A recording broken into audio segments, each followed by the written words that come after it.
Hello, hello. Good evening, good morning. Today we have a special call with my friend Maor. He is one of the most experienced media buyers you will ever see. He's one of the most advanced, media buyers, direct response advertisers. He's spending $200,000 a day to profitably grow his business. He's been in space for a very long time, and he also will be joining us at Elite Mastermind. He's one of the most, probably the most frequent speaker at affiliate world events, like massive event that's happening every year, a few times. One of the best places to network, to learn what's working, and he's been speaking at that event for the last like 5-6 years. He's advertising on Google. He's advertising on TikTok, he's advertising on Facebook, he's advertising on all of the platforms, and he's very experienced media buyer. So we'll have conversation with him. We'll learn what's working right now in 2024. Some of the tactics, some of the strategies that are working that allow him to spend $200,000 a day on ads. Just before we get started, before Maor will join me here, please just drop in the chat. Drop one in the chat if you can hear me okay. And Maor, my man, can you hear me? Hello. Yeah, of course I can hear you. Wait, let me fix my thing because I see the frame here is a bit. Hello. Yeah, can you hear me okay, right? Yeah, yeah, I can hear you perfect. Awesome. I gave everyone brief introduction to your background. Your background is like you're a savage, basically. In very like few words. You're a savage. You've been in advertising, like marketing, affiliate marketing, e-commerce for how many years now? Wow. I think 14 by now. 14 years. Yeah, That's yeah. crazy. Back when Facebook still the pixel it was called OCPM, optimized CPM back then. Oh I think wow. that was like 12 years ago. Yeah. That's crazy. And so you've been through all of the waves. You've seen all the changes on these advertising platforms, and today we'll talk about what's working right now. Obviously, many things have changed since then, and you've been on Yeah. top of the industry. You've seen what's working. You see what's working right now. You're proficient with multiple platforms like TikTok, Google, Facebook, and yeah, I just wanna learn from you and share with an audience. What's working right now. Yeah, so first of all, I just want to share that I just found out that my fiance is a stalker just before because and I gotta tell you, so I told her, okay, is this frame okay? What do you think? And she said, oh, Alex has a class Azul as well, so you should do that. So I was like, how do you know Alex? So she's been stalking you or me or I don't know what. So I just wanted that was like 20 seconds before we started this, so it was funny. Um, so yeah, what was the question again? Yeah, so kind of like what's I mean let's start with kind of, because I always like to see the context of things and the bigger picture. It's like, so Yeah. you've been in like advertising, affiliate marketing, you've done tremendous numbers. And so what's kind of the trajectory, and what are the major trends that they're seeing, let's say now compared to like 5 years ago or 10 years ago, where like all of the advertising platforms are moving from your perspective? Um, so in terms of the advertising platforms, I think they're moving in a much more automated route. Okay, so they're pushing into it. They're moving into AI, and this is why we see since the Facebook outage in February, we see a lot of fluctuations and a big, just like Facebook being extremely volatile. So we see that they're trying to basically rebuild their algorithm. The good news is that historically, and this is also official news from Facebook, historically, they do not touch the algorithm in Q4. So in a month and a half, whatever results you're seeing, it's likely to stay stable. So if something works or doesn't work, it's going to be up to you. Right now, people are still waiting on how the algorithm is going to change and stuff like that. So This is the first change that I see, the AI modules and the stuff that they are testing. Um, the other things is the way I see it, as a media buyer, you're gonna need to be a lot more creative than you are right now. So if you have, in the past, we could have scraped some Facebook groups and used emails, and the account structure really mattered a lot. Nowadays, it's just like 18, 25, 35 plus, very wide and stuff like that. Um, so you're gonna have to be a lot more creative in terms of how you can make changes to the account, stuff that's I always like to think, and in general, I think that Israelis are growth hackers, but this is definitely what keeps me afloat is I always look at whatever others are doing and Mm-hmm. how I can do something that's different to drive other results. So, for example, on Facebook, I know that 99% of people are running highest cost. They do not change the placements. They do not change the types of audiences, or like the moderated or how wide the audience is, the block lists and stuff like that. So these are the stuff that I'm trying to play with right now. Just for example, Mm-hmm. Google is moving into a more interesting route as well, because on one hand you see kind of like a black box networks and types of campaigns like Performance Max and these kinds of campaigns where it's really shopping campaign, a black box. You don't have lots of places where you can bring in creativity. And these are the types of products that are built mostly for SMB, small, medium businesses, people who do not have a large or good marketing agency, people who just want to, they have a few thousand or a few $100, they want to spend it. So these are the kind of products. So it's going to be very different from if you are a professional going forward, and what tools and how you can manipulate the Mm-hmm. system, not in a bad black hat way, but really use whatever the system has to offer. So, like in Budapest, one of the things, I'm not going to share everything, of course, because it's a very long presentation, but one of the very basic, simple things that people are missing, which is really money on the floor. When I audit accounts, I see that you see, like, for example, people are running and they spend 10, 20, $30,000 throughout a period of time, and then they have some data. For example, they're running US, so they have the states that are working better and the states that are extremely underperforming. And usually what happens is that Google likes to push traffic into like the top states, in terms of volume, so Ohio, Florida, California, Texas, these kinds of states, and they're not using that type of data. So just by opening up a campaign, even sometimes with the same creatives, same settings, everything, and just removing the bottom 50%, leaving the top 15, 20, 25%, is just like an increase in EPV, EPC, whatever you want to call it. And that's just like something that I haven't seen people do. So that's the type of small creativity. And of course, it gets deeper and more complex later on. Mm-hmm. Wow, that's interesting. So, like you mentioned on Google, I mean, Facebook is not working very well, like with exclusions, right? Like Facebook is like when you try to kind of like I don't I don't know, maybe it changed. Like last time I tested it, like was years ago, when we would evaluate the data, and then some of the states we would see the best sales. Right? Okay, let's show ads only to these states, and then it would just like it wouldn't perform very well. Google is different from this standpoint. Like if you do specific exclusions and you show your ads, let's say to your best performing states, best performing countries, you do all of this kind of like Yeah, so Google has always been good with this. For example, when Facebook was very bad with day parting, now they're getting better at that with budget scheduling and stuff like that.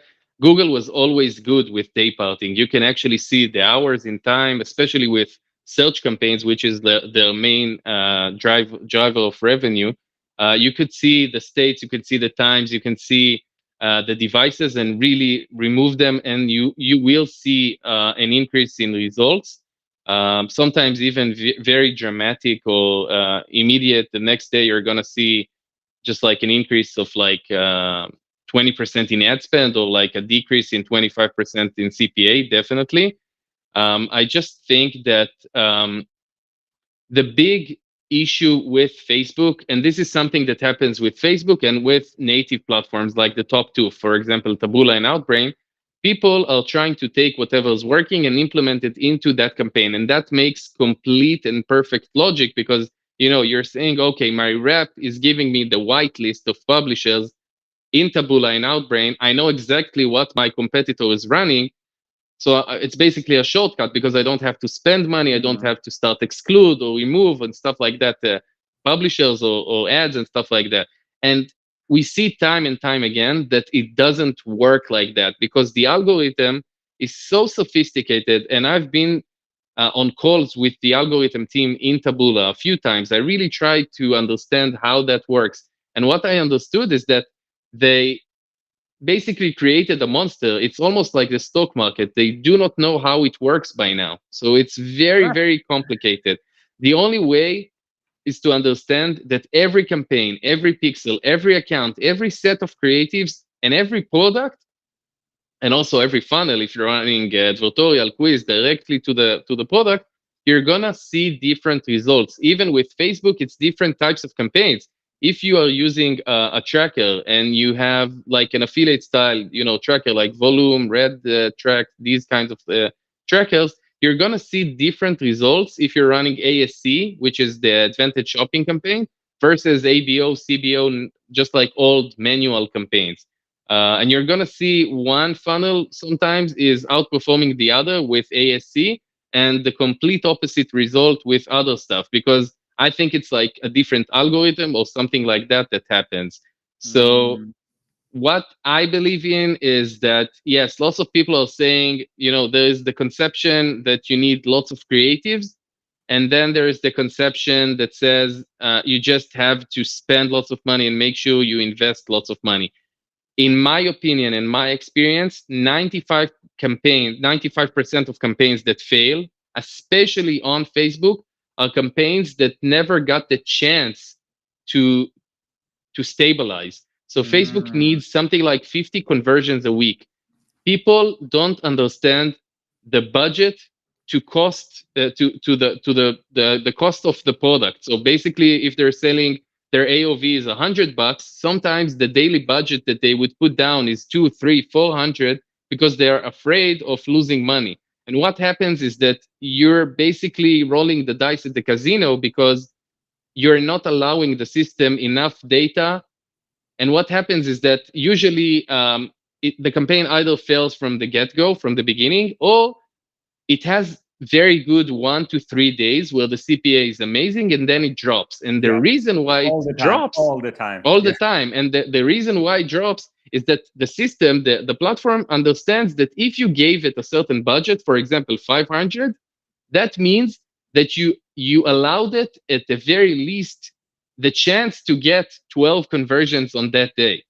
And what happens is that it goes on the first discovery and exploration mode. It gets you five, six conversions. And then the algorithm is so sure that you gave them enough budget that it says to itself, okay, I'm underperforming. I'm driving $100 CPA where I'm supposed to do 50 or 40. So it goes on an exploration mode. It goes into like different genders, different placements, different age groups. And that's where you see the CPA sink. You can't Mm, allow the same budget for a $20 product as the same as a higher ticket, for example, $200. And that's why if you ask people to compare different campaigns that worked for them or not, you're going to see that the lower payout campaigns, if you're an affiliate, or the lower AOV or cost to consumer products are usually the ones who are better, just because it takes less, patience and courage and potentially losing money in order to stabilize them.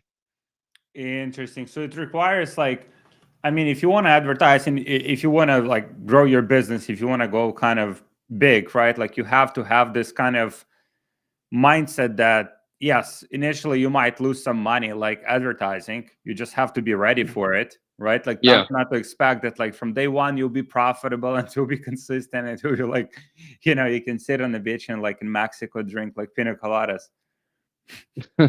Yeah, I always say that On one hand, you see lots of people are getting into the industry because they saw someone on YouTube, and it's always the coconut in Cancun and passive income dream and stuff like that. But they forget that it takes a lot of risk, and if it was easy, everyone would do it. On the other hand, I do see a kind of like a correlation between a gambler's mindset and media buying. Lots of times when we get into setting up the campaign and publishing it, we are super excited. We have a lot of creatives. We want to test everything. We want to test ASC, ABO, CBO, and we don't really have the budget for it. So what happens is that we take a very small budget that's not enough to begin with, and we split it between a lot of creatives, lots of different campaigns, and we're really shooting, without aiming anywhere,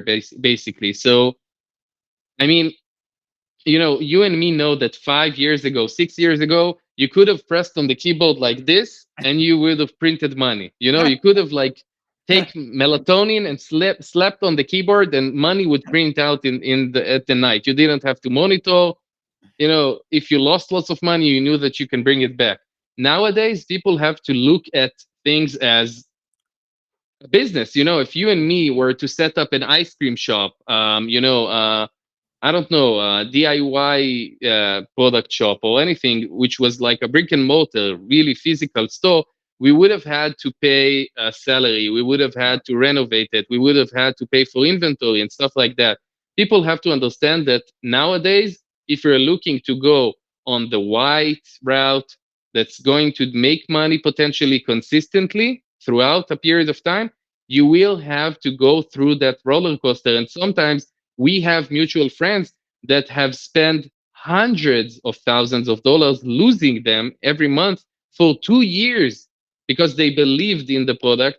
They knew that it's going to make money, and they knew that they have to reach a point where they can, for example, negotiate with the manufacturer to drop the price, and then things would make sense. So it's lots of math, and it's lots of courage, and it's a funding game. You have to fund it. And at the same time, yeah, it's probably our common friends, right? Like who's making like 70% of his revenue, like in Q4. Like so 95%. 95. Yeah, it's crazy. 95% of the profit and 80%, yeah, something like that. Yeah. Yeah. So it's crazy, right? So the mindset there. But I mean, at the same time, if you're building business like this, you have a very high like barrier of entry. So someone who would want to compete with you would have to compete on the same terms. They can try to compete with you, but like they won't be able to, because like just from the economics, just from the perspective of how much money you've spent, it just like will be very hard. And so you're creating the barrier of entry, that moat, that will be harder for you to for other people to replicate. Correct. Yeah, it's a balanced game. I always say, like, if you're going to enter a niche, a type of campaign, an industry that's very easy to get into, Yeah. consider the fact that it's also easy for other people. If you are going to play a very hard game where you actually have to develop a product, whether it's physical or not physical, then it's going to be extremely hard for other people.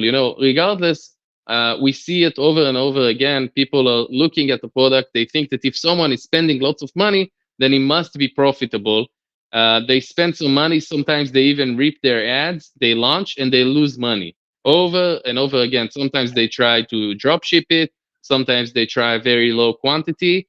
Um, and this always exists, and it's okay. I mean, if it works for someone, I don't believe because I know the numbers, but if it works for someone, then great. But at the end of the day, even by the way, there's lots of research that goes out of digital marketing and internet marketing in the internet world that really they wanted to see kind of like black hat approach versus white hat approach. Everything in life that's a shortcut in business, at the end of the day, the white hat approach always makes more money. Yes, it takes more time. Yes, it takes more courage. Sometimes it takes deeper pockets. And I'm not even talking about the whole spiritual or psychological aspect of it, where you're happier. But yeah, definitely build and look for a real product. If you're looking for a quick shortcut, usually you're going to spend your resources, and the most valuable one would be time, and you're not going to be able to make any money out of it. For sure, for sure. So what's I know one of the things that you're good at. So TikTok, you're also spending some good money on TikTok, right? TikTok ads. Yeah, yeah, yeah, yeah. So was TikTok kind of like your perspective on TikTok as advertising platform compared to, let's say, native, or compared to like Facebook, compared to Google, in terms of the like scale potential? Like how do you see it compared to those main Yeah, ones? I think that, okay, so I think that there are lots of pros and cons to every platforms if you compare them. Like, for example, TikTok probably is the hardest one to scale. Not Mhm. because they don't have the traffic, not because of the amount of competitors, just because the platform and algorithm is so premature, it's so primitive, it's so young that it doesn't support raising budgets unless you have a very, very, very big margin. Mhm. So that's the first issue that scaling with TikTok has. The other issue would be policy. I think that in terms of policy, they have the strictest policy by far. Like, Facebook Wow. is more loose nowadays. You can do lots of stuff there. Google is kind of like in between. It makes more sense. Native platforms like Taboola and Outbrain would actually give you feedback on what to correct. And TikTok, I've seen crazy stuff that goes up and down there, completely white hat e-com stuff that's supposed to work. Um, so that's very hard, because even sometimes when you have a campaign that's working and converting, it would go down because of policy after 6 months that it's been running. So crazy stuff. The big benefit that TikTok has, and this is after really measuring lots of stuff, the combination between the low CPMs there Mhm. and the type of audience and the quality of audience. And I'm separating quality from type of audience because it's two different things. Quality is basically the conversion rate. These are people who are usually not on Facebook, not on Instagram. It's a new social media audience. It hasn't been scammed as much, and Uh-huh. it's a younger audience. So it tends to, and we see it time and time again, it tends to go and research. They are doing price comparisons all the time. So the biggest thing is, if you're running any type of retail or e-com on Amazon, Target, whatever, the other websites, eBay, wherever the results on Google's organic page would be, you can see that you're gonna get the biggest uplift on TikTok time and time again by far. Wow. After TikTok, you would see it on native ads, and that's only if you publish on premium publishers and remove the push traffic and arbitrage websites and stuff like that. That's where you're going to see a very big uplift. And then you have YouTube. But Facebook would drive the lowest uplift. Again, it's very big. It's a premium platform with premium traffic. But TikTok by far has, if you're going to see a very big uplift for sure with This, branded search and with Amazon. this is so interesting. Like you said with TikTok, and I know a few of my friends, they literally, that's their business model. They have TikTok, either it's TikTok organic on a scale with like hundreds of creators just posting, and then they have a bio, link in bio, they have Amazon link, and they just like able to scale their businesses to like multiple eight figures this way, or even like nine figures. And the other way is just like as you said, TikTok ads. So let's say you have Amazon, your product is available on Amazon where you have the reviews. Obviously, people trust Amazon. And then you have TikTok as basically top of the funnel awareness channel. I mean, cost per click on TikTok versus cost per click on Amazon ads is, cost of, Yeah. it's a lot cheaper to advertise on TikTok. But kind of like having this like almost like a, and then you said branded retargeting and stuff in on Yeah. Google, kind of like you creating the whole ecosystem. And like I think that's a way to run business. Like you said, like 2 years ago you could have just, okay, you have a good funnel on Facebook and just you drive traffic, you're profitable front end. These days you need to have the whole ecosystem. You need to have email on the back end, SMS, you need to have Google, you need to have top of the funnel channels, you need to have retargeting, you need Yeah. kind of like have the whole ecosystem created. And it's crazy, people are. You're completely correct, and I couldn't agree more. There are still people that are running top of funnel campaigns without bottom of funnel. There are still people that are running Facebook top and bottom of funnel without remarketing on YouTube or TikTok or even natives. Um, it's completely stupid. They're leaving money on the table. I know that that's like a cliche to say that, but at the end of the day, with good bottom of funnel campaigns, with good search remarketing campaigns, which means that if a person entered your website and goes and searches for other brands or your brand or something like that, they would see you. With just like the whole, you said it, ecosystem, from SMS to email, from looking at the ad on TikTok and then seeing on YouTube to remind you, if you know your numbers, if you know that the average time that it takes a person to see your ad before purchasing, for example, would be 5, 6, 7 times, then you can always cap the amount of times that the person sees that in a week, in a month, and then make sure that this person converts. So yeah, it's something that definitely is um, like in terms of like the account structure and everything. Yeah, I'm a big believer in that thing. And also, if you have a physical product, at the end of the day, people feel more secure with buying on Amazon because of Yeah, the seller protection and stuff like that. The only main issue with what you said is the attribution. That's the stuff yeah. that people really, and that's, some people are delusional and they're trying to solve it. And I always tell people, if you manage to solve it, listen, your product isn't that e-com shit that you're selling. It's that solution that you solved, because people, they want to get the Amazon thing into the Facebook ad, but they want to see where the Amazon sale came from, and they also want to feed the Facebook algorithm. So Yeah, they don't get that, and they don't get that. But yeah, for sure. I just dropped your Instagram, so for people that want to connect with you, this is Maor's yeah. Instagram. Can you also drop my OnlyFans? Yeah, sure. Can I get like a affiliate commission or something?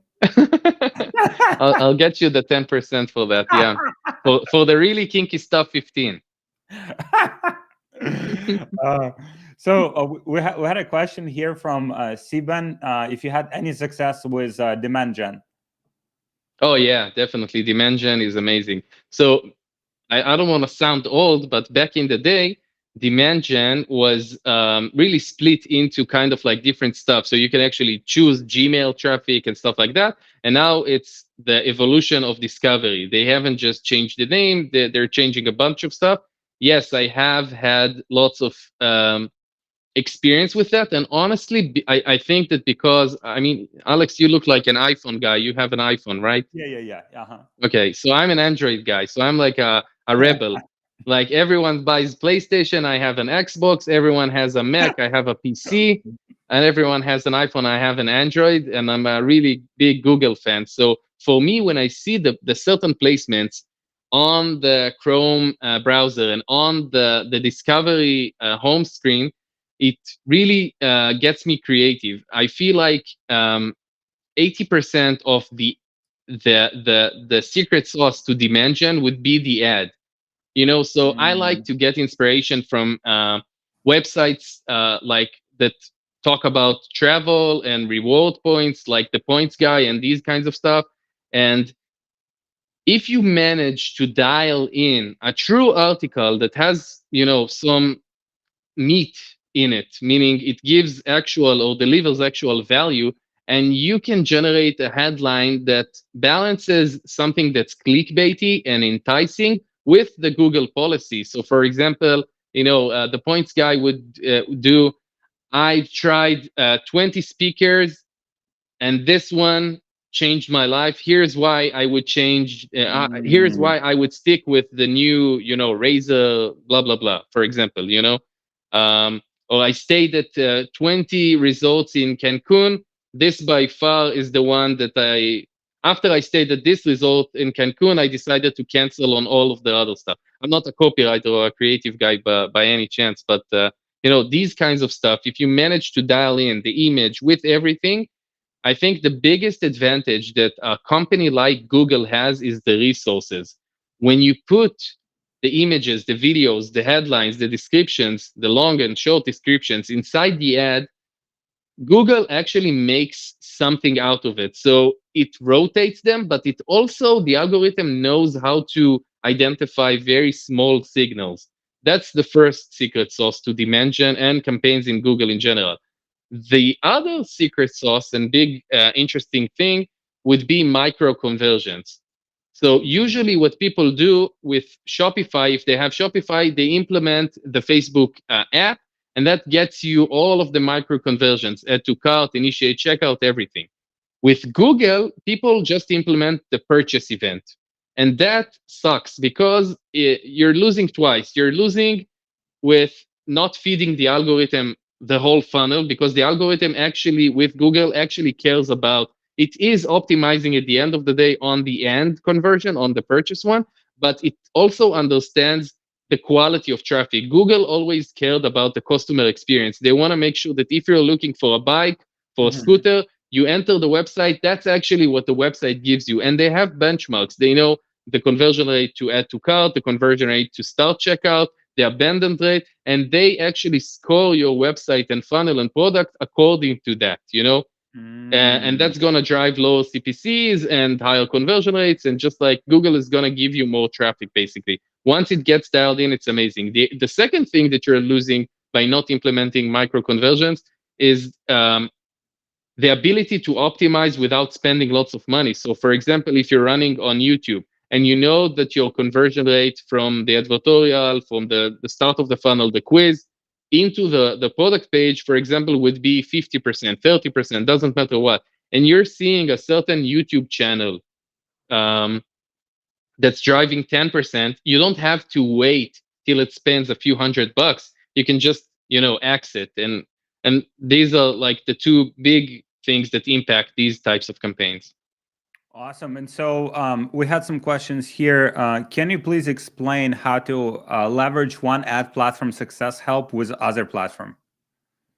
So Okay, so and yeah. there's more Oh context. yeah. I mean, if I get some success in Facebook, what are the things I can take from Facebook to YouTube? That's a very good question. So I personally believe people are trying to see, what creatives work, and they try and understand, okay, if I use this actor or this actress or this background or this text or script or stuff like that, and then try to create different variations and iterations of that video.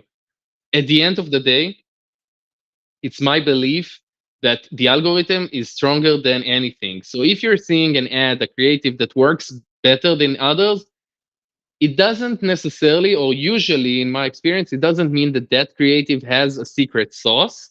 It just means that something got dialed in. Facebook got enough signals, it chose the right placement, it drives the correct CPC, things are dialed in.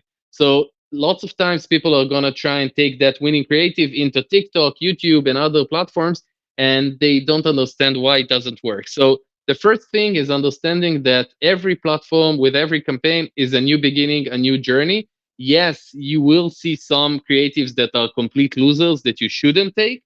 But in general, I wouldn't, it's just like a different type of traffic, really. People from Mhm. Facebook are not necessarily people that are coming from YouTube. A person, logically, if you're thinking, a person that's surfing on YouTube is probably not sleeping next to his wife or girlfriend or boyfriend or whatever, and they have the ability to listen to actual music or volume or stuff like that. So that in itself, if your creatives are video based, changes everything. The biggest and easiest thing to use, if one platform, regardless of which platform it um, is converting and is working for you, other than scaling it, would be making sure that you have a bottom of funnel campaign. That means that you know already that your Facebook traffic has a good conversion rate, and you want to, even if you don't have lots of money, the trick would be not remarketing the wide audience, but taking a narrower audience, like for example people who added to cart or people who initiated Mhm. checkout. that filters out. So, for example, if you have 100,000 people who entered your advertorial, 50,000 people who entered your website or product page, and then you have 10,000 people who actually started the checkout process, that's the type of audience you want to start remarketing, because regardless of the publishers or anything, that traffic is going to convert. Mm-hmm. It's just like something that completes, the whole 360. We had another question here from Siban. Do you have problems with kids on demand generation? I heard that many have the problem that children will click their ads. I do, and there is a few things that you can do in order to prevent it. So one, there are lots of placement exclusion lists out there. So if you're running at like US and stuff like that, then you can start just like adding that into the account level and applying it into your campaigns. That helps with at least 50% of the cases. The second thing is, if you are going to target by age or by anything, and you remove what Google calls unknown, in my experience, that helps a lot. And Mm-hmm. also, the biggest thing is how you take the experience and the data from other campaigns into a new campaign. So the bigger mistake is that someone would run a campaign on YouTube. They would spend, I don't know, $10,000, and they would have a few exclusions. They would add those exclusions into that campaign, and so when they open up a new campaign, for example, Labor Day is coming up, and they want to test creatives and launch, harder on Labor Day, and because they have a very good value proposition and sale and something like that, what happens is that usually the CPA is much higher, because on that campaign, first of all, it's not dialed in, but second, it goes into those placements that they have already excluded from the first campaign. So if you Mm-hmm. have a repeat placement YouTube channel, a specific video that's not doing well, that for some reason YouTube decides to target, make sure that you just exclude it on, just like the account level, so it applies on future campaigns. Awesome. We had a question here from Labid Islam. Hey Maor, if you were going to build a funnel for hair loss product, what would you price a single product, and what would you price a 3-pack bundle? One product 20 to $40. 3-pack bundle 120 to 140. Oh, wow, that's a very specific question. So first of all, I know that you haven't asked that, but I would target Jewish people because they have a very high tendency on losing hair. But outside You of have that, good hair. I do. I don't know why. I lost at where they gave height, and Uh-huh. then I won when they gave the good hair. But in general, I'm gonna give an answer that's going to piss up some people, but there is no right answer. At the end of the day, Mhm. it's all about A/B testing. What I am gonna give in terms of value into that question is that if someone has the technical resources, they should um, build a funnel per platform and a funnel per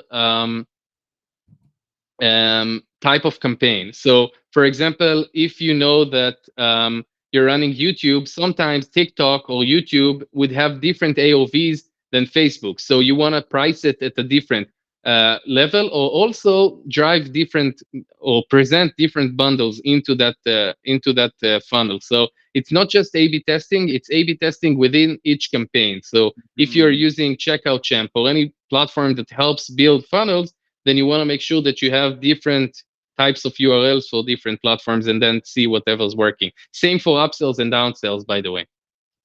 Yeah.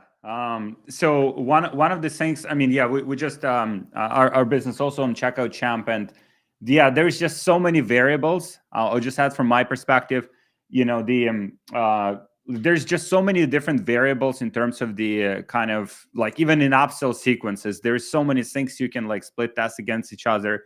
Do you want to upsell them more of the same product, or do you want to like sell them better product that they just bought? It's kind of like upsell them or cross Yeah, the sell way them. the way I see upsells and downsells is that it's not the easiest thing to test, but it's the thing that you have the most control over. because it's Mm. not going to mess up with the algorithm. It's not going to change the campaigns. It's not like bidding up, bidding down, adding more ads. It doesn't send the campaign into the learning phase again. So this is where you have um, comparably an easier win, just because you could get 10, 15%. I can tell you that the difference with one big product that I'm pushing between Facebook and TikTok is more than 30% in AOV, just because we tested different bundles, different price ranges. So that would be 150 and that would be 200. And I don't need to tell you what that difference in AOV allows me to do. I can just push lots more traffic. So For sure. So, just kind of the question from my side, like, how do you like? What are your favorite tools, like, to spy on kind of, do you like over? Okay, do you spend a lot of time spying on other brands and their funnels? Like, do you go through funnels to see the upsell sequences? Like, do you make like test purchases basically? And if yes, which tools are your favorite? So I don't think that you need a tool by now on Facebook just because of the ads library. I have a few tools. I don't even remember. Like for natives, I use Anstux and a bunch of other stuff for YouTube. I haven't found something that's like very good that I can recommend. But in general, what happens is that I would sit down and I would research. Like if I'm doing an ED product, if I'm doing gadgets, if I'm doing lead gen in a certain field, and I would look for certain search queries and search terms and stuff. And then I would find a few of just like the generic search terms and a few specific pages that are running them. And then it's part of my morning routine. I have a lot of tabs. Like I have something like 100 or 96 gigabytes of RAM just to make sure, an overclocked CPU just to make sure that I can sustain the amount of Chrome windows that I have. And then I refresh everything in the morning and I look at the specific pages and the general search terms, and then I look at new products, new funnels, new advertorials, and new creatives. And that's just kind of like 20 minutes inside my morning routine. That's your morning routine. So people do like cold showers and stuff. Your morning routine is just My morning routine is at the ads library, on the Facebook ads library. oh, that's how it should be. That's um okay. So a question from Siban. Siban is asking some very good questions. I So feel I feel like Siban should tip me on my OnlyFans. do you use display on Google Ads or just leave it alone because of fraud? No, I love display. I think it's an ocean of traffic. I think it's the probably least saturated place. I think that you need to make sure that you have a very dialed in account and pixel, and you really need to know what you're doing. People have gotten used to automated campaigns, and that is one campaign that really takes skill. I think in general that Google Ads would be the platform that demands or requires the most skill nowadays. And I think that display traffic is amazing. I think that you need to know how to do it, but once you dial it in, because it's very different in terms of creatives, very different than anything else. Anything, it's not like anything, any other platforms. If you manage to dial it in, you're in an ocean of traffic. And a very cool thing that opens up is that if Google has lots of conversion data within that campaign or within the account, it would also allow you with display campaigns to pay CPA, meaning you only get paid when you file a conversion. So you get free clicks, free impressions. And once that opens up, I don't even exclude placements. Sometimes I even let it run with mobile apps and really garbage type of traffic that I wouldn't want to begin with, just because it's on them. Basically, they pay for that traffic. They're supposed to give me conversions. So if you manage to get to that point, it's amazing. It's super scalable. It's pretty much like any website that would have like AdSense on it. Like that's Yes, yes.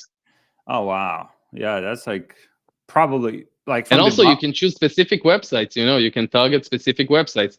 The biggest thing with the display, okay, let me share two secrets from the presentation in Budapest. I have lots of them. So it's like these are the two types of campaigns that you have to run, regardless of YouTube, but also on display. You have something inside the Google Ads audiences that is called search intent. Mm-hmm. Basically, you can create an audience of people who searched for certain keywords. Okay, in Budapest, I'm going to share two or three more types, and I'm going to go into like advanced stuff and how I do it and what to avoid. But in general, that allows you to tap into search traffic within display. So, for example, just I'll give you the craziest example. If you're doing litigation with it, which is one of the most expensive stuff that you can target on the search network, you can actually search or target people who searched for a specific, a lawyer in Vegas, for example, Mm-hmm. and you can show them ads for lawyer in Vegas in display network. So that's like a big, big, big unfair advantage if you know how Wow. to use it. And I mean, in that case, your cost will be significant. Like if you try to target that on Facebook or Google, I mean, you would pay like probably like in Google search, like your cost per click will be crazy, right? But Yeah, your cost per click would be 50, 70, 80, and then the display stuff you'd pay sometimes under $1. So it's crazy. It's almost like having a remarketing pixel on someone else's page. for sure. So we had a question here from Fraser. I don't know if you'd be able to kind of give perspective on this. So I'm new. This is like new advertiser, just finished finding my product, making a website. Next step, what approach would you recommend with where to get ads and where to promote them? I'm selling in Sweden. So yeah, maybe any specific ad platforms that you would Yeah, focus on, and like also the specific product. Did he say which product or something? no, no, nothing, It's gonna no be more, yeah, no context here. But okay, so I'll give a generic or general answer. In general, I would start. I don't know how Facebook is with Swedish audience or this or in Sweden, but I would start with Facebook because it has the highest probability of getting conversions, and if it works from then you could start expanding. But that changes between the AOV, the cost, the product's cost, the cost to consumer. Um, the type of creatives that you are able to create, it just like really varies. mhm. Got it. So Facebook. I mean, yeah. We have some people that I know that are like just in. I mean, Swedish market just on Facebook, you can do like 300, 500 a month in terms of the revenue, and then you can expand from there. You can add other traffic sources. It's a small country, but very high, buying power country.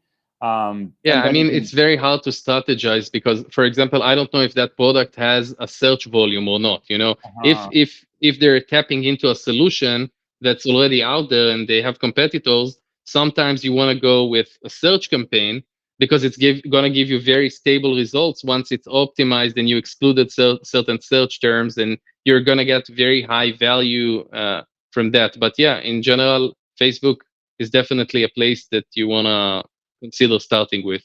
hmm We had another question here from Labid Islam, and I'll answer it from my side as well because I think this is just probably the wrong way to look at it. What was your lower cost per conversion in 2024 on Facebook specifically? Um, I'm gonna let you answer it first then. yeah. Okay. Yeah. Um, um, I mean, I don't even care. Like it's. I mean, it depends. It depends on the funnel, right? And the thought process that we have in our business is like we wanna pay as much as possible for conversion and still be profitable. Like we want to maximize our funnel, we want to maximize our upsells, we want to maximize our average order value, and in that case we just want to pay as much as humanly possible because then we just outbid other people. Like that's kind of Yeah, I, the thought process. I feel like, I once heard someone who said that they don't care how much the real estate piece that they're buying is, as long as they can make the 5, 10, 15% on it. It could Mhm. cost 500 or it could cost 1 million, but, as long as they can make a margin on it, it's almost like asking, it's almost like looking at stocks and wanting to buy only the cheaper stocks. You're not going to buy Amazon. You're going to buy Li Auto just because it's a cheaper price. At the end of the day, 5% here and 5% there is the same margin that you're going to make. So um, don't look at it that way. Definitely, it's the wrong way. At the end of the day, you need to ask yourself, what are your business goals? So if you know that you're looking for scale, then you shouldn't look at the cost per consumer because the CPA, because at the end of the day, you can launch a campaign that's very bid cap.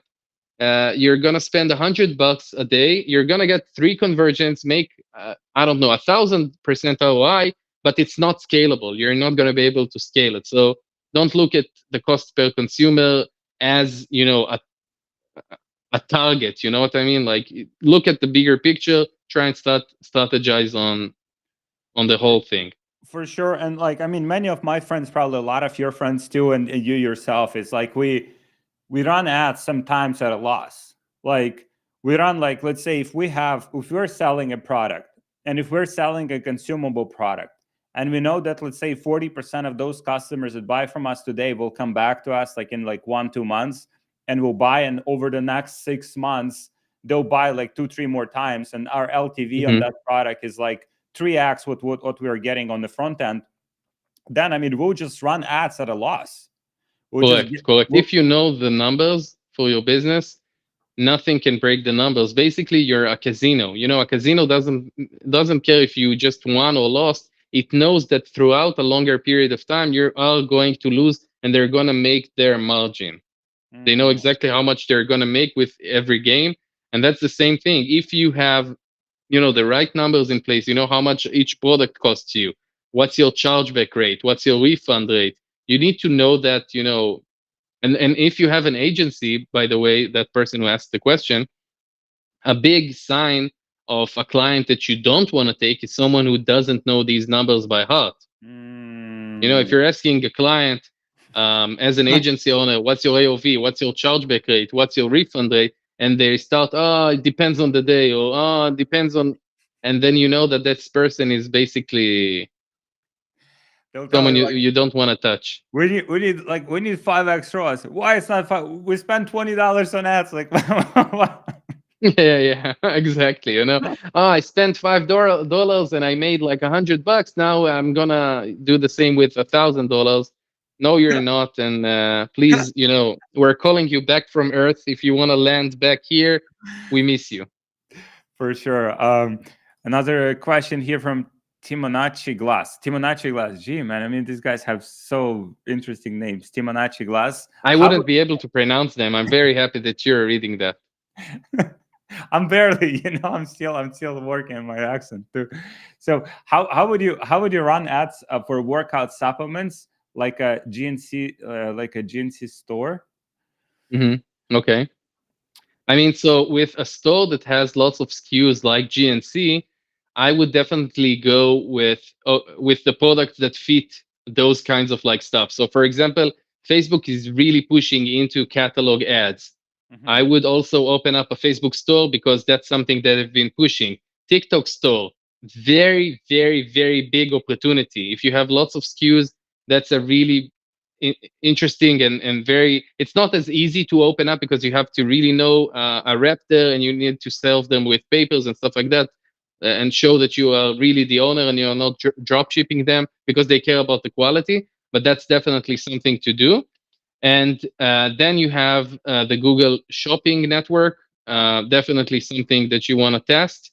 And I would start with these kinds of stuff. So I took the question into and kind of like translated it into, if I don't have a one product funnel Yeah. with bundles, with upsells, what do I do? If you have lots of SKUs, because when I go into GNC, I see lots of stuff. Yeah, exactly.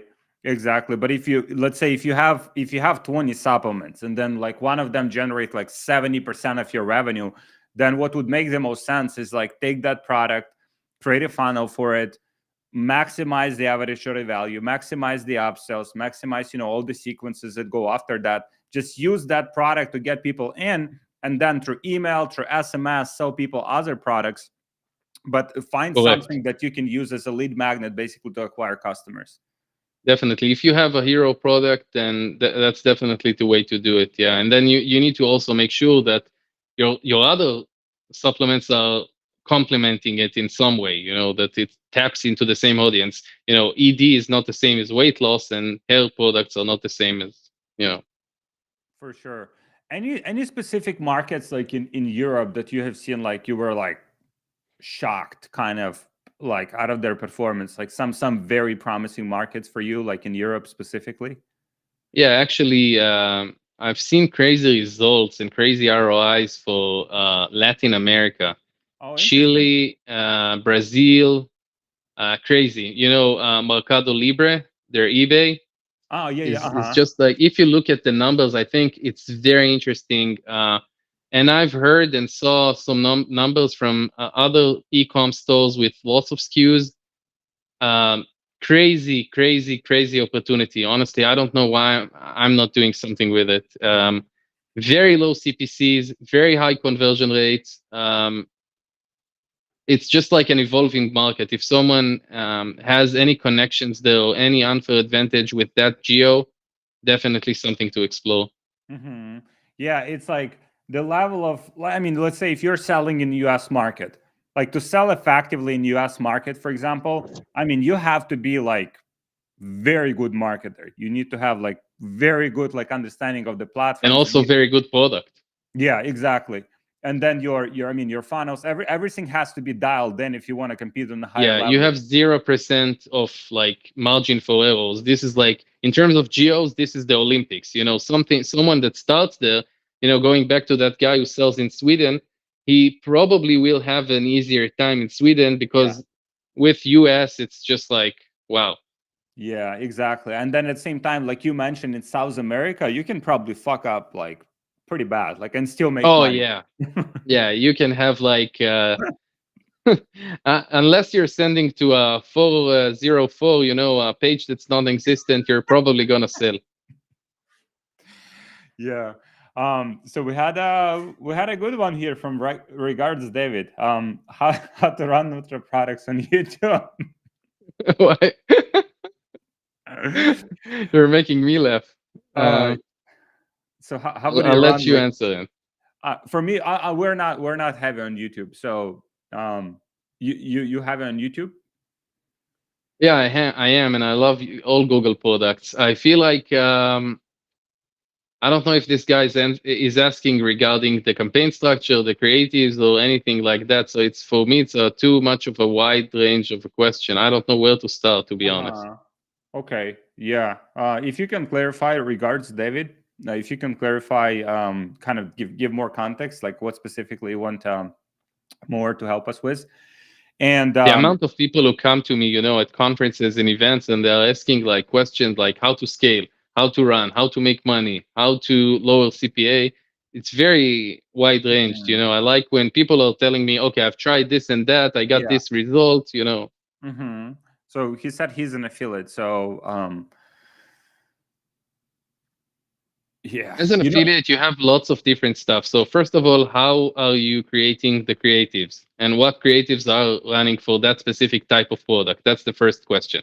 The second question is, how good of a negotiator are you, and how strategic wise, how good is your relationship with the affiliate network or with the advertiser? Because a big part of running as an affiliate is negotiating a price. Lots of advertisers and lots of networks and, don't and and that know and the that diff. comes down to like after parties, and that comes down to Yeah, like yeah, yeah. To conferences and the elite mastermind, like you're doing. These are the types of places where you create the bonding, and you create that initial relationship, for sure. But it's more of like, the usual stuff is like, an affiliate network would give you a very low street CPA, and then if they see volume and if they see that you're serious, they're gonna ramp it up. They usually, sometimes they want to see quality and stuff like that. So if they trust you and they know that they have former experience with you, they're gonna give you better CPAs from the get go. I don't understand that, because it's really messing up with people, because they lose money at the beginning. So if they're already making money at a low CPA, then why would they need a CPA increase? It works Mhm. in a different way. But networks, sometimes they don't know how to um, differentiate between affiliates that are running lower quality and lower priced traffic like email or SMS, and people who are actually buying media and buying those clicks and impressions. And so what you so regards David mentioned he's affiliate like so in this specific case he's affiliated at Max Bounty. Oh, you also have this tequila there, right, on the back.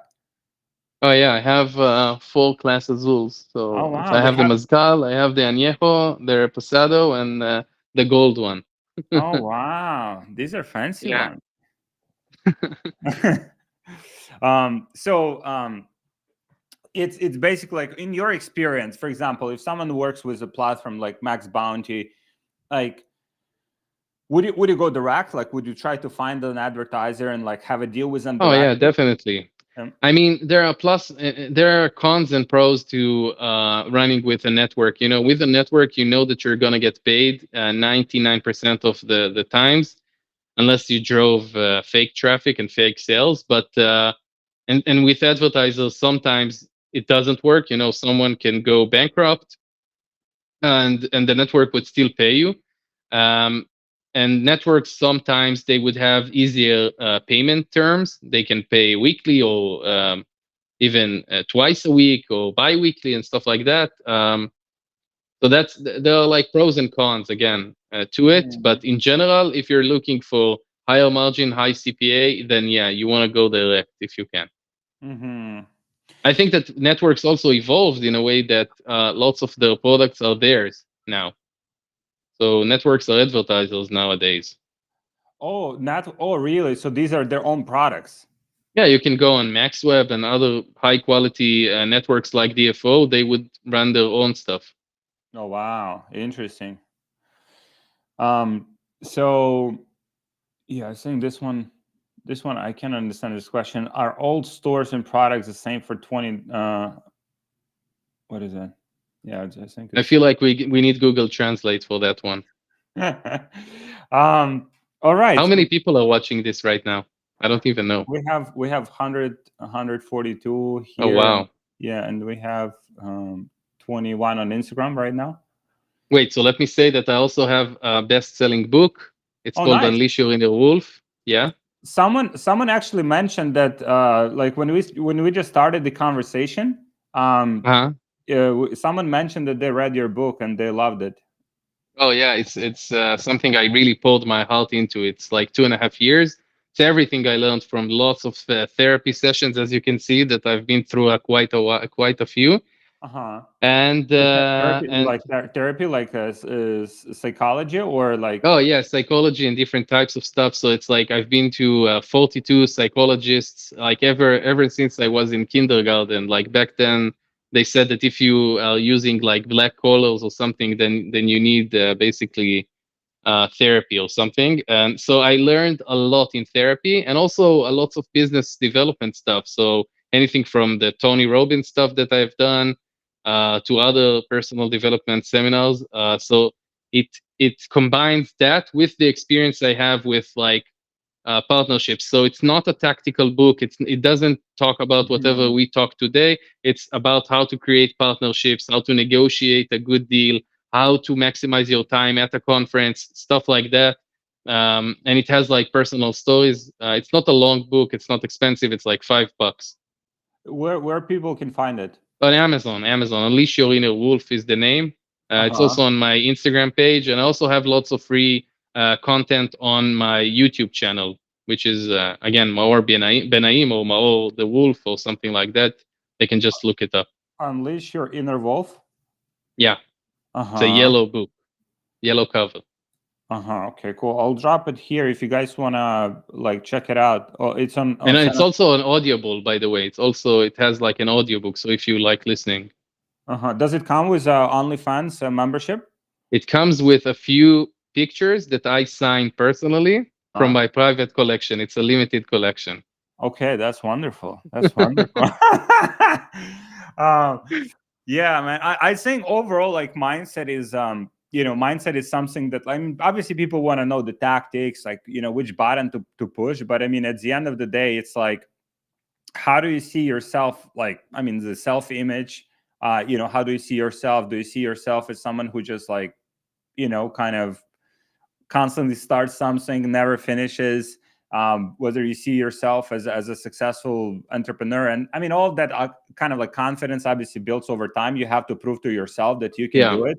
But mindset is I mean, that's literally what, like, the whole business. I always have this kind of analogy that, you know Elon Musk and everything that he created, or Jeff Bezos, like everything that he created, like Zach, everything that he created, it all started here.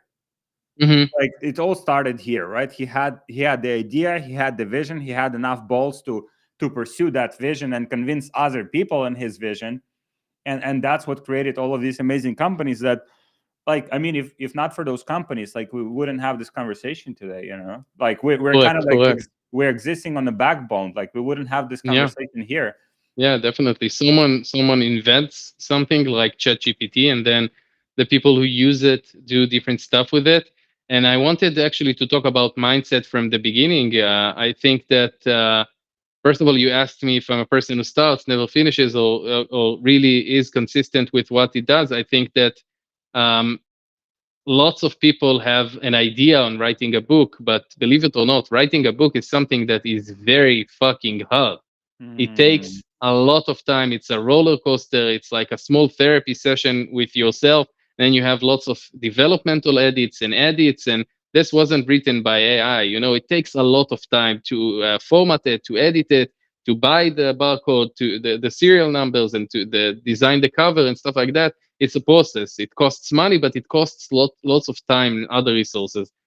So I'm definitely someone who's like very consistent and is focused on something. I also know how to or when to give up if something doesn't work, which I think is a very big thing because lots of people they tend to involve their ego into something and they're very committed to something that's not working. So I just feel like in terms of mindset, I feel like I'm the strongest I've ever been. But I also agree that it is kind of like going to the gym. 5, 6, 7 years ago, if you would have asked me, inside of me, I would have told you, oh, I don't know what I would have done if I hadn't had that partner, or I don't know what I would have done if I hadn't had that product. And every time something failed, something I lost that partner, we stopped running that product, I reinvented myself and I found another thing and another thing. So with that experience, I have gained a very stronger mindset, knowing that it doesn't really matter what's going to happen. I'm going to be on my feet and I'm going to be able to reinvent myself. How was that? Like, I mean, I know it's going into that like kind of mindset, but I mean, I've been through like I had to like rebuild myself, like like mindset wise and self confidence. Like, I come from fucking, from post Soviet kind of mentality where society suppresses you. Fucking teachers are, like, stupid teachers, like in a school, bullying, all of those like experience. And so I had to kind of like rebuild myself probably at the age of like 25. Like, was that the same for you? Like, you had to kind of like rebuild the Yeah, confidence, or definitely. you were like from day one, you like from the early No, age, no, you're no. like, I'm not a natural player by any chance. No, no, but by no means. I definitely had to overcome my past and my obstacles. I didn't come from a rich family. Every time I had any idea on what I want to buy or do, my very close family had told me, this is like a stupid idea, or you shouldn't do it, or this is like for this and that type of like people. So it's definitely not something that I was born with. I see it as a process. Every time I had to lose a lot of friends and find new ones, and lose that bunch of people and reinvent myself in terms of everything. So if you're looking financially, if you're looking romantically, and if you're looking at just like friendships and circles, it took me a lot of time and lots of mistakes. I think that the best two things to know is one, without accountability, Mm-hmm. there is no progress to be made. So that means that if something happens, you have two options: either take the victim route and tell everyone, "Oh, I grew up in this post-Soviet area, and everyone was beating me up, and I had that, and no one taught me about financial advice or Yeah. investing and stuff like that." And you can take it into a different narrative and story where you say, "Oh, you know what? No one taught me that, and the people who tried teaching me that, and now I have twice or three times as much as they have, and I'm 20 years younger than them." So Mm. it's just like a strong happy psychological place to be, or a very weak and victimizing. So the first one is accountability, making sure that you tell the story within a narrative that empowers you and brings you into the next level. and um Kind of like and I self-talk, right? Like kind of like how you even talking to yourself. it is talking to yourself, but I think that you have to be very careful not to get delusional, because you know Uh-huh. how these people on you remember, I think it wasn't America's Got Talent, but sometimes they would go on like an audition, they would start singing, and they would sing like you and me are singing, which is very bad. Ah! And and their story in their head is that they heard Watch about. us in Budapest. Watch us in Budapest. We'll But get now, they have a story that this person or that person was, he got kicked out of many auditions, and so that if they keep on going to auditions, they're gonna make it. So Mhm. it's very important not to stay, or not to be delusional, Or for even sure. like even on Shark Tank, right? Like there's some people like I mean some of it's I'm watching what the Yeah. some of these people come with just like cringy products. Yeah, we've been running this product for 2 years, and yeah, we lost like we raised like $10 million. We lost $10 million. Right now we're losing like $1 million a month, but this product is so it's like it's like Yeah, it's like, and then someone tells them to take it behind the barn and shoot it, and stuff like that. yeah. At what age like did that kind of like kind of inspiration that like okay I want to take like a different route like and kind of do Yeah, I something. always knew that I want to make money, and I always knew that in order to make money, I always told my mother. I remember I told her that I think that smart people invent, and genius people know how to use things. That goes into like the Mhm. ChatGPT example that I gave before. So I always knew that I want to be at a spot where there is a large revenue stream that I can manipulate, which is exactly advertising. And I think that happened to me from the get go. My dad was an entrepreneur, so everything I learned was through his mistakes. And even at a very young age, I was the guy that would install the chips in your Xbox or PlayStation so you could burn games and stuff like that. So I was doing these kinds of stuff. I was always that kind of guy.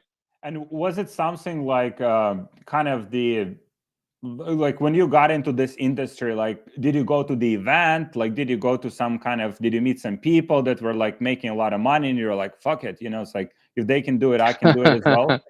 No, I was already a millionaire before I went into any conference, because I was basing it off of at that time some weight loss products in the States, and also my agencies. I had very large clients back then, Uh-huh. and there wasn't that much competition, so you could take a larger amount of percentage from their ad spend.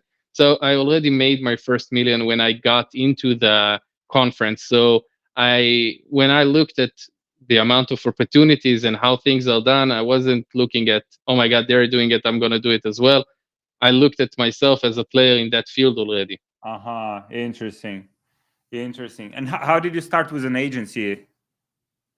I was working at an agency, and then people approached me, and I was a very good sales person, and I knew Mhm. how to, just sell.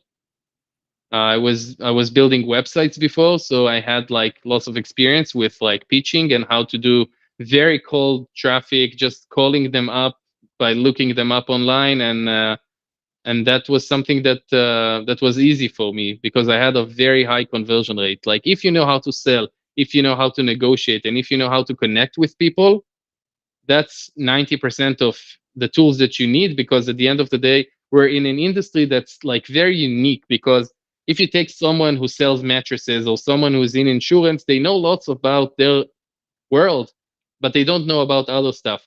We are in a business where we understand lots of different industries and lots of different numbers. We know what's trending. We know how to look for new products. It's very easy for us to invent ourselves. We are not, these people who write scripts right now in Hollywood. They're very afraid because AI is going to take over. People who write code are very afraid because they think that AI is going to take over. Mhm. At the end of the day, business and money is always going to flow. People are going to spend money, people are going to make money, and Mhm. we're at the niche where if you develop really high quality skills like you and me have, we're always going to be secured in terms of like work and money Yeah. financially.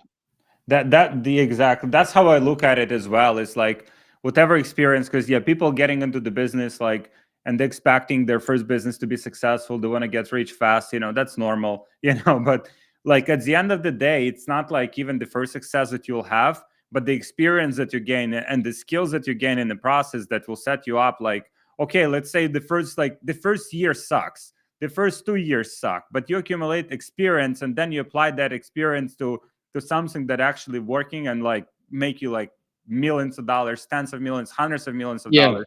That's The what thing matters. is that, people who listen to us right now are going to say, oh, it's very easy for Alex to say that because he can not make money for a year. He has money. His family is not going to starve. He's going to be able to pay rent or mortgage or whatever. What will I do? What do I do? And the answer that I have for these people is that if you're thinking that way, then waiting 1 year is probably not for you. You need to look for either another type of business or another solution, like a different partner that would fund it or something like that, that would help you get it up. But planning in advance, people are looking, and I'm sure that 80% of the questions that you're getting is, how do I research a product or how do I find the next product? It's not about the product. The product Oh, is a lot. sometimes it's like, Alex, give me the product. I'm like, shit. That's even worse. But in general, if that person has a plan, they know how much money they can float. They know how much time they can wait in their building their plan. It doesn't have to be written. It doesn't have to be a business plan. I never had a business plan for anything I've done, but they need to, plan it. Hmm. And having I think what's important is having that like long-term vision for your life. It's like no matter where you are Yeah, right now, the technology allows like anyone to fucking get into industry like with very low like capital investment because of all of the tools that we have available these days. And yeah, like, correct. If you're yeah, not doing e-com, you can do lead gen. If you're not doing a physical product, you can do a digital product. You are yeah, you, correct. you can do services, like you can build, like you said, websites for people. You can build like write copy for people. There's so many things that you can do. But it's like if you're thinking about that as kind of like something instantaneous and not something that like, okay, I'll build these skills for the next 5, 10 years to become like a savage, right? I'll become a Hmm. savage, and then no matter what happens, like I'll have those skills. I can apply them to do anything I want. And Yeah. with that longer term mindset. I think that people are forgetting that it's very individual. It's very individual. People are trying to take it into like a template of how do you create money or how do you do, what's the journey. Mhm. Everyone goes through a different journey. You need to look at your unfair advantage. If your dad is a dentist, you might want to start driving leads for your dad's business and gain experience from that.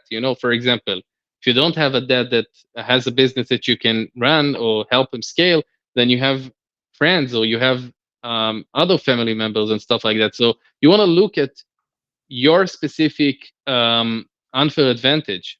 Mm. Which comes down to self-awareness, like you said, like not being delusional. Okay, so maybe I'm good at this, maybe I'm not good at this. You're trying something. Okay, if I'm not good at this, maybe I need to find someone else who will help me with that part. Correct. Yeah. No. And Yeah. that's what comes down to, like what you talked about, like developing relationships, developing partnerships, which will be in Maor's book, Unleash Your Inner Wolf, on Amazon. Only $5, comes with a free monthly trial. OnlyFans, yeah. My man, I'm looking forward to meeting you in person in Budapest. I'm looking forward to learn from you. Have It's gonna some be a blast. yeah, have some fun, and thank you so much for joining me today. I enjoyed it Thank you so for much. having me. Yeah, Question, me too. questions were awesome. Most of them, at least. And yeah, thank you so much for joining. Thank you everyone for watching.